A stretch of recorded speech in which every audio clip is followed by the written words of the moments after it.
Otonomi daerah adalah sebuah kebijakan yang memberikan kewenangan kepada pemerintah daerah untuk mengatur dan mengelola urusan pemerintah secara mandiri berdasarkan kebutuhan serta potensi daerah masing-masing. Kebijakan ini dirancang untuk mendekatkan pelayanan kepada masyarakat dan menciptakan pemerintahan yang lebih responsif terhadap kondisi lokal. Tujuan utama dari otonomi daerah yaitu meliputi peningkatan kualitas pelayanan publik yang lebih cepat dan tepat sasaran, pemerataan pembangunan antar wilayah untuk mengurangi kesenjangan ekonomi, penguatan demokrasi melalui peningkatan partisipasi masyarakat, serta meningkatkan efisiensi dan efektivitas dalam tata kelola pemerintahan. Selain itu, otonomi daerah juga bertujuan untuk mendorong pengembangan ekonomi lokal sehingga daerah dapat mengoptimalkan potensi yang dimiliki, menciptakan peluang kerja, dan meningkatkan kesejahteraan masyarakat secara berkelanjutan. Meski memiliki potensi yang besar, pelaksanaan otonomi daerah di Sukabumi menghadapi berbagai tantangan, seperti salah satu kendala utamanya adalah pengelolaan sumber daya alam yang belum optimal. Sumber daya alam yang melimpah seringkali tidak dikelola dengan baik, sehingga manfaatnya bagi masyarakat lokal menjadi terbatas. Koordinasi yang lemah antara pemerintah pusat dan daerah juga menjadi penghambat dalam pelaksanaan program-program pembangunan. Banyak kebijakan yang tumpang tindih atau tidak terkoordinasi dengan baik, sehingga hasilnya tidak maksimal. Selain itu, keterbatasan sumber daya manusia dan kapasitas pemerintah daerah dalam hal kemampuan teknis, manajerial, dan inovasi turut menjadi tantangan besar.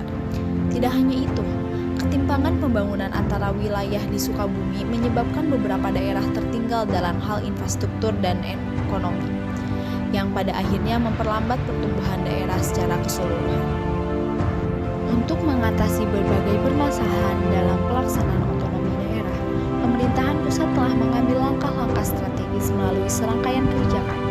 Selain itu, kebijakan utama adalah pemberdayaan sumber daya alam dan lingkungan, yang bertujuan untuk meningkatkan pengelolaan sumber daya alam secara efisien, berkelanjutan, dan memberikan manfaat maksimal bagi masyarakat lokal.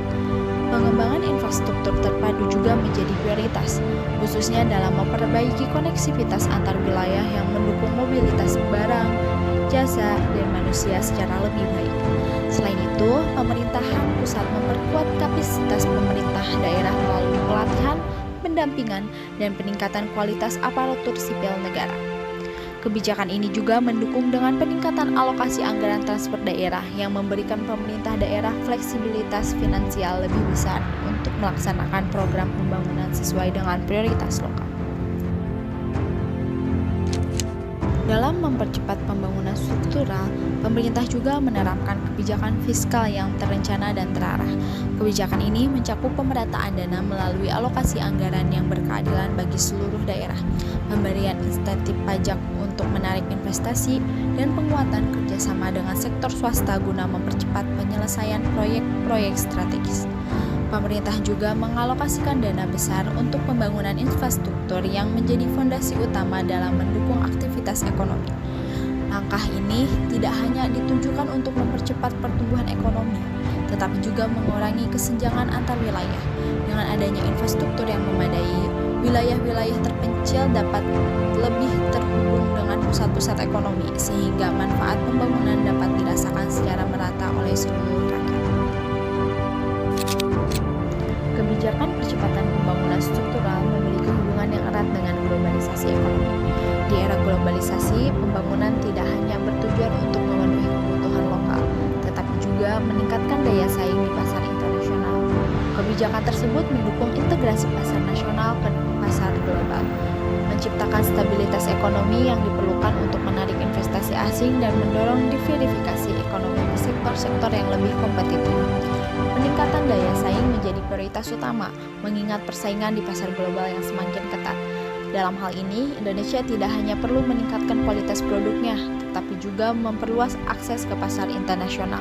Meski globalisasi menawarkan peluang besar, seperti memperluas ekspor dan mendatangkan investasi asing, tantangan yang muncul juga tidak kalah besar.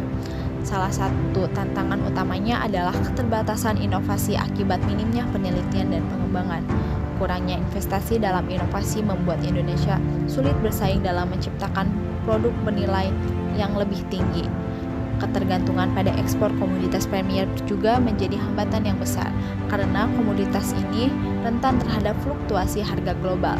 Kebijakan proteksionisme dari negara lain sering membatasi akses Indonesia ke pasar internasional, sementara kualitas sumber daya manusia yang rendah dan kesenjangan teknologi semakin memperburuk daya saing Indonesia. Untuk menghadapi tantangan tersebut, berbagai solusi perlu diimplementasikan secara serius.